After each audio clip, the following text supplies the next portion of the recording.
আমাকে একটা দিও, আমাকে একটা দিও। বাচ্চা ফোটার সাথে সাথে এ বলতেছে আমাকে একটা দিও, আমাকে একটা দিও।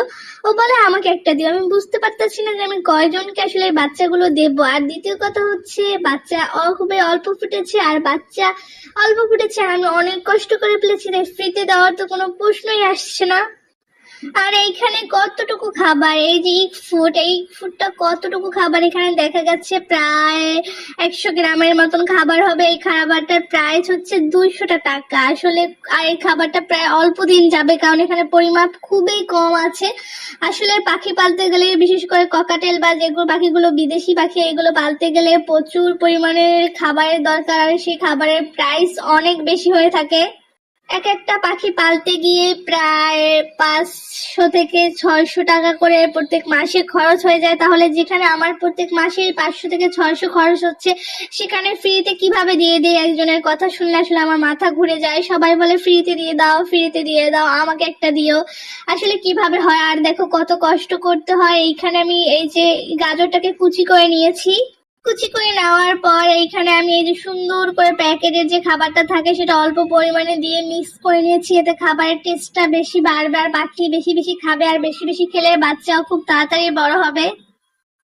এই পাখির জোড়াটা প্রায় 1 বছর থেকে আমি পালতাছিলাম, কিন্তু ওরা জোড়া নিতেছিল না, মারামারি করে, বাচ্চাও দিতেছিল না। আমি ভাবতেছি যে কি করা যায়, এখনো বাচ্চা দিতেছে না, প্রায় 1 বছর হয়ে গেছে। তো আমি ভাবছিলাম যে এটা বিক্রি করে দিব বা এটা রাখবো না। অনেক খারাপ লাগছিল যে বাচ্চা দিচ্ছে না কেন, কি সমস্যা, তাহলে কি দুটাই ছেলে মেয়ে বা দুটাই ছেলে, কি হচ্ছে?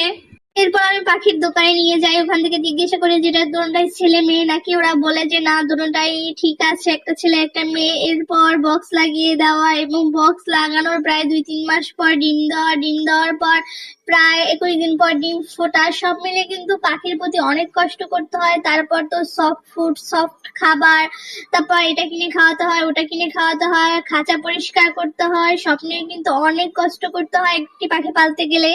মনে হয় সব থেকে কষ্টের বিষয় হচ্ছে একটি পাখি পালতে গেলে পাখির খাঁচা পরিষ্কার করা, যে এত দুর্গন্ধ আসে, তারপর খাঁচাটা পরিষ্কার করা, নতুন করে পলিথিন দিয়ে দেওয়া, সবকিছু ঠিকঠাক করা, সঠিক সময় পানি দেওয়া, সঠিক সময়ে খাবার দেওয়া, সফট ফুড দেওয়া, সব নিয়ে একটা পাখি পালতে গেলে অনেক অনেক কাজ করতে হবে। তোমার পাখির প্রতি যত্ন করতে হবে, ঠিকমতো গোসলের পানি দিতে হবে, অনেক কষ্ট। এবং তারপর যখন পাখিতে ডিম পাড়ে বা ডিম থেকে বাচ্চা হয়, তখন এই পাখির বাচ্চা শুধু শুধু এমনিতে কাউকে ফ্রি ফ্রি দিয়ে দেওয়ার মতো আসলে মন মানসিকতা একজন পাখি পালকের কখনোই থাকে না। কারণ সে যখন কোনো একটা জিনিস পালে, তো সে অবশ্যই তার প্রফিট অথবা যে টাকা খরচ হয় সে টাকাটা উঠানোর চেষ্টা করবে। তাই দয়া করে কেউ ফ্রিতে পাখি চাইবেন না।